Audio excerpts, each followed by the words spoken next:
आदरणीय मुख्यमंत्री जी, हमने जब मैं युवा मोर्चा का प्रदेश अध्यक्ष बना तो राजस्थान के सब जिलों में गया। मैं आपको बधाई देना चाहूंगा, मैंने मेरे जीवन में ऐसा नहीं देखा कभी। जिस भी कार्यकर्ता के घर पे गया उस कार्यकर्ता के साथ आपकी फोटो लगी हुई मिली मुझे और उसके घर पे मिली हुई मिली। और हर कार्यकर्ता एक बात कहता था, भजन लाल जी भाई साहब तो मेरे घर पे आके गए हैं।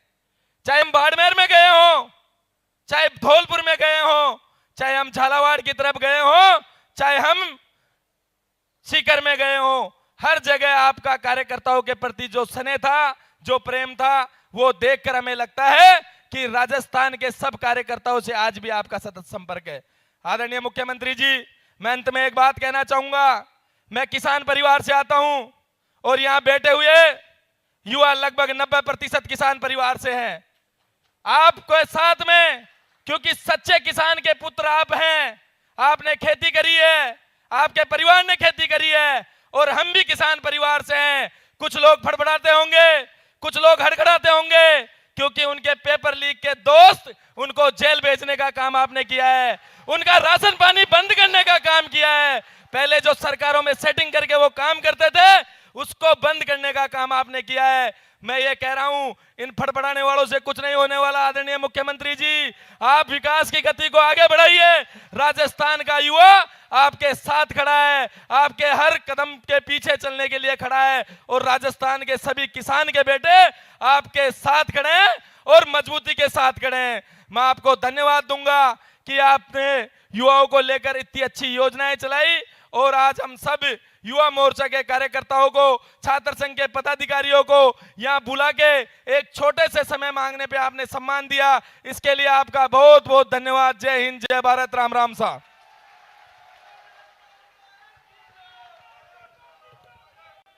बहुत बहुत धन्यवाद आदरणीय शंकर जी। मेरे साथ में एक बार जोरदार जयकारा लगाओ, भारत माता की। मैं आप सबके बीच में आदरणीय मुख्यमंत्री जी का आह्वान करूं उससे पहले मैं आप सबसे आग्रह करूंगा कि दोनों हाथ ऊपर करके जोरदार ताली के साथ में राजस्थान का एक ही लाल, राजस्थान का एक ही लाल, राजस्थान का एक ही लाल, राजस्थान का एक ही लाल। मैं मुख्यमंत्री जी से आह्वान करूंगा आपके संवाद के लिए। उससे पहले मैं एक बात कहना चाहूंगा कि आदरणीय मुख्यमंत्री जी, आपने हम सबको, युवाओं को राजस्थान के अंदर नई सोच, नई तकनीक और नए राजस्थान बनाने का संकल्प आपने हमें दिलाया। मैं आदरणीय मुख्यमंत्री जी आपसे कहना चाहूंगा कि ये युवाओं की फौज आपके संदेश को राजस्थान के जन जन तक पहुंचाएगी। आपने कहा सदैव युवाओं का सपना सरकार का संकल्प है। आपने उसी संकल्प के साथ में युवाओं के लिए सदैव इस सरकार ने कार्य किया है। मैं मुख्यमंत्री जी को आमंत्रित करता हूं इन युवाओं से संवाद के लिए। मुख्यमंत्री जी, राजस्थान का एक ही लाल, राजस्थान का एक ही लाल, राजस्थान का एक ही लाल, राजस्थान का एक ही लाल। बोलिए भारत माता की। जरा दोनों हाथ खड़े करिए।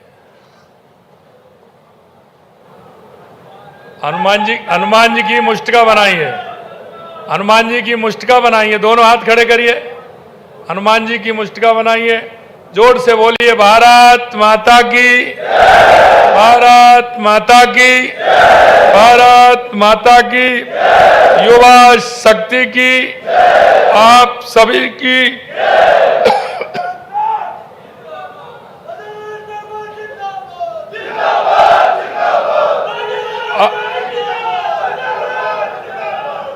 आज के इस देश के यशस्वी प्रधानमंत्री नरेंद्र मोदी जी के 134वें संस्करण की मन की बात में आप सभी यहां पधारे हैं। इसमें आपने देश के यशस्वी प्रधानमंत्री नरेंद्र मोदी जी ने जो मार्ग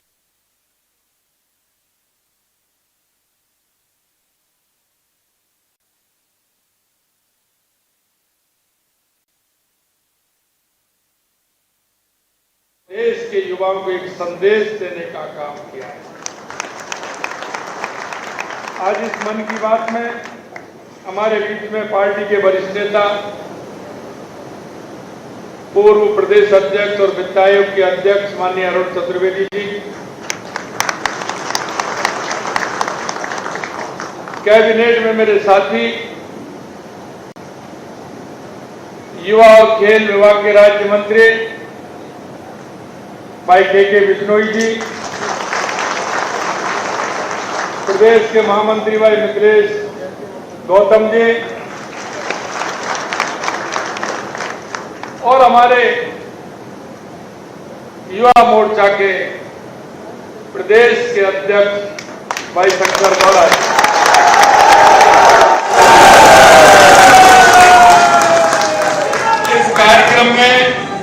इस कार्यक्रम में हमारे बीच में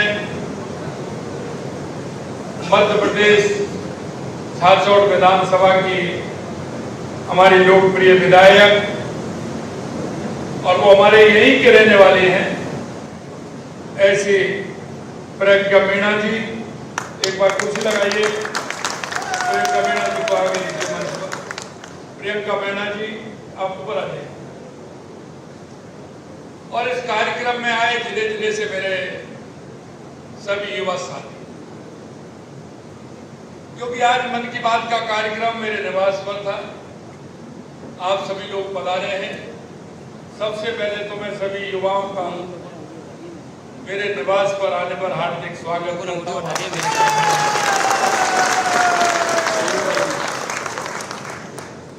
मित्रों, युवा के अंदर एक धड़कन होती है, एक काम करने का जज्बा होता है, उनके सपनों को आगे हम कैसे बढ़ाएं वो सोचने का ये अवसर होता है। मैं आप सभी से मैं कहना चाहता हूं कि ये उम्र वो उम्र है जो आपके जीवन की दिशा तय करने वाली है। आपके जीवन में ये वो रस घोलने वाली है जिसको आप सोचेंगे और सोच करके उस पर मेहनत करेंगे तो आप जो सोचते हैं वो हो करके रहेगा। ये मैं आपको विश्वास देता हूं।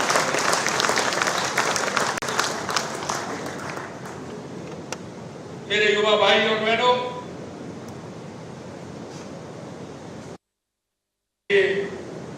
आप युवा मोर्चा के कुछ पदाधिकारी भी हैं,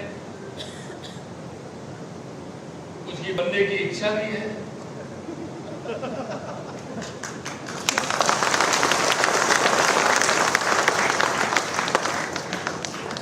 कुछ आगे अपना भविष्य भी तय करने की सोच रहे होंगे।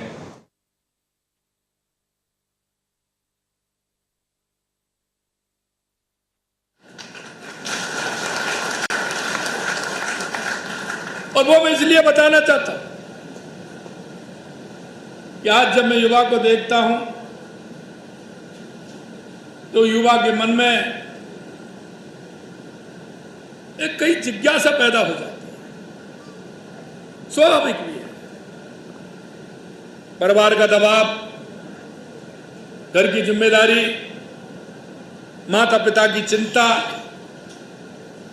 परिवार की चिंता, आने वाले समय में काम करने के लिए अर्थ की चिंता, ये सारे विषय हमारे युवा की इस उम्र में आते ही हैं। और इनको देख करके युवा के मन में कई तरह की विचलनता भी आती है।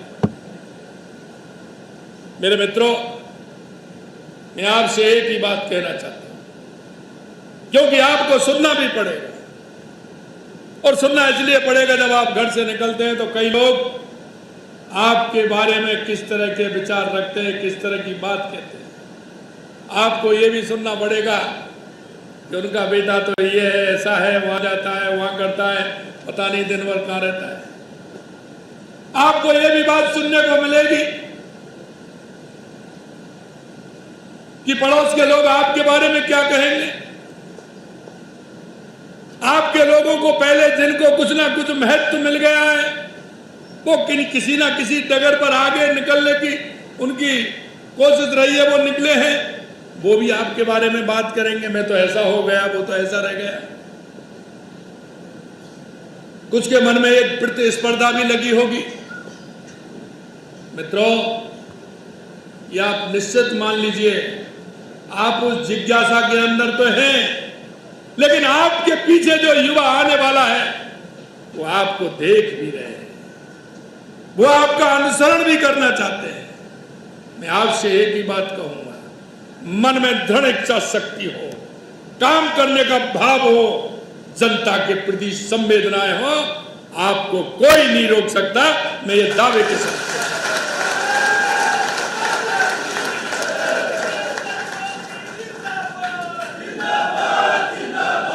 क्योंकि आप तो, मैं देख रहा हूं, आप तो कोई ना कोई युवा मोर्चा के अंदर पदाधिकारी होंगे। अरे मैं तो, जब मैंने राजनीति विद्यार्थी परिषद के बाद स्टार्ट की थी और जब मैं मेरे गांव लौट करके गया, तो मैं तो बूथ का, जब वो अध्यक्ष और संयोजक नहीं होता था, बूथ में चुनाव आते थे तो एजेंट बना करके बस्ता दे करके आते थे।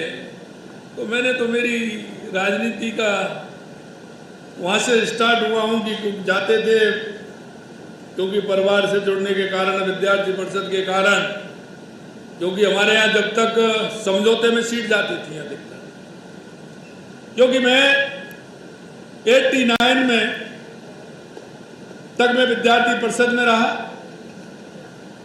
उसके बाद 90 में मैं युवा मोर्चे का मंडल अध्यक्ष बना। तो उस समय हमारे यहाँ जो समझौता होता था, 93 में पहली बार भारतीय जनता पार्टी ने हमारे उस क्षेत्र में विधायक का चुनाव लड़ा था। भारतीय जनता पार्टी लोकसभा का हम लड़ते थे, लेकिन विधानसभा में समझौते में जाते थे। लेकिन हम उस समझौते वाले के लिए उतना ही काम करते थे जितना पार्टी के अंदर काम करते हैं। तो जब हम काम करते हैं तो पार्टी का तो काम होता है और व्यक्ति की पहचान बनती है। और मेरे मन में आज भी तड़प है, वो आज आपके में नहीं रहे, वो बात भी मैं आपसे कहूंगा। और ये जीवन में तड़प आपके मन में रहेगी। और वो तड़प यह है कि मैं सोचता हूं कि जरा उस समय भी थोड़ी और मेहनत कर लेता तो और अच्छा रहता, क्योंकि वो मेरी मेहनत जो मैंने युवा मोर्चा के अंदर एक मंडल अध्यक्ष के रूप में, एक जिला मंत्री के रूप में, जिला उपाध्यक्ष के रूप में, जिला महामंत्री के रूप में और 3 बार जिला अध्यक्ष युवा मोर्चा के रूप में जो मैंने काम किया,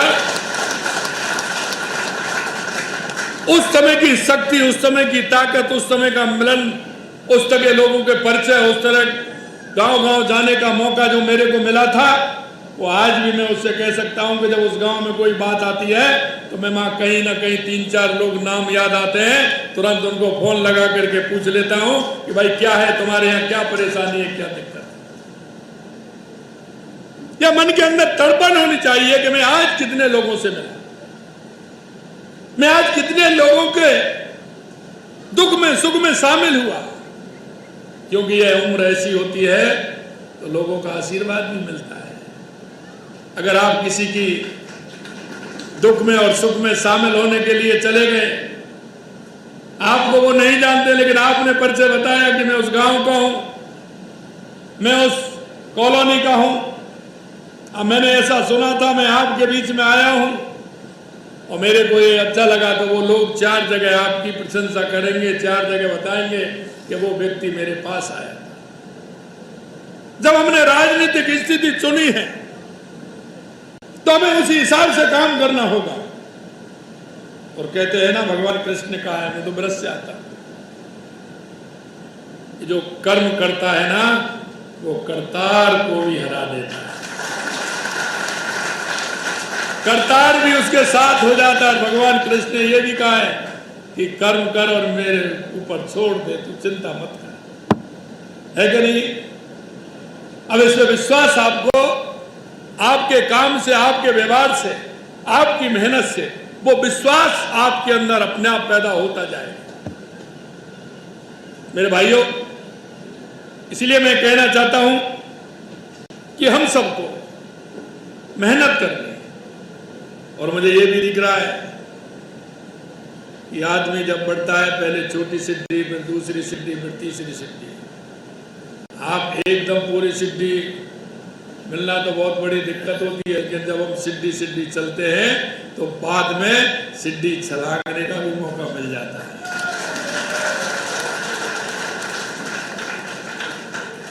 और आपकी सिद्धि आने वाली है कुछ महीनों के बाद। आने वाली है कि नहीं आने वाली है? आने वाली है कि नहीं आने वाली है? आने वाले समय में पंचायतों के, निकायों के चुनाव आ रहे हैं।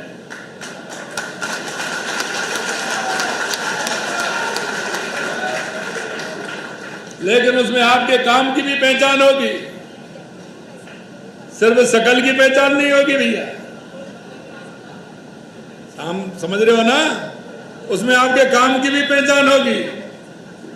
आपके अंदर वो विश्वास होना चाहिए। लोग आगे से कहें कि इसके मन में काम करने की तड़पन है, ये युवा है, ये आना चाहता है, तो वैसे ही आपका काम आधा हो जाता है।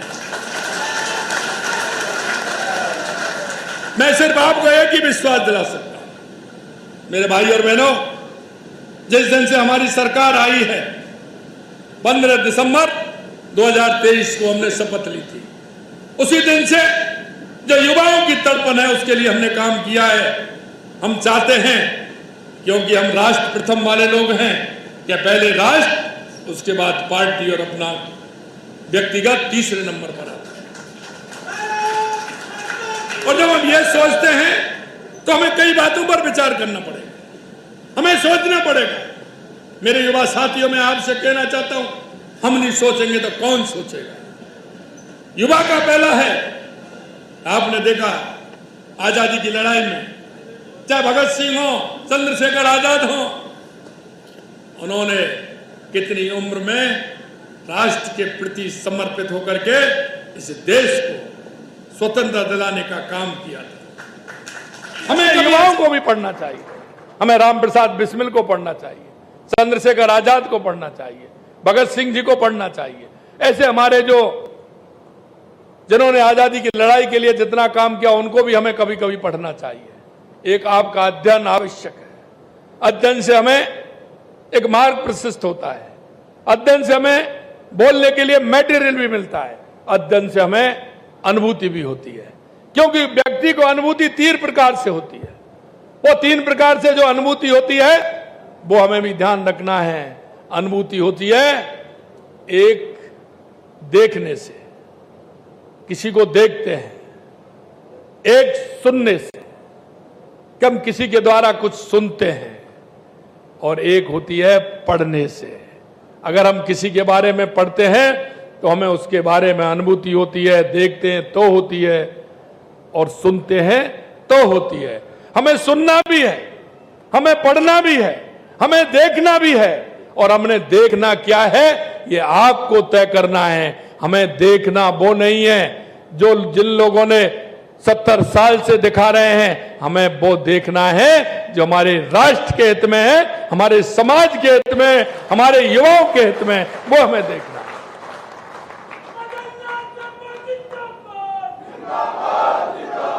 आप देख सकते हैं लगातार हमारी सरकार ने आते ही एक रोड मैप बनाया। उस रोड मैप में देखा कि राजस्थान के लिए क्या क्या आवश्यक है, राजस्थान के लिए क्या करना चाहिए, राजस्थान में क्या होना चाहिए, हमारा राजस्थान कैसे आगे बढ़ सकता है। इसलिए आपने देखा पहला काम हमने हमारे पानी का किया, पूरे राजस्थान के अंदर किया। चाहे हमारी ईआरसीपी हो जिसमें 18 जिले आते हैं, राम जल सेतु योजना, चाहे हमारे शेखावाटी का यमुना का पानी हो।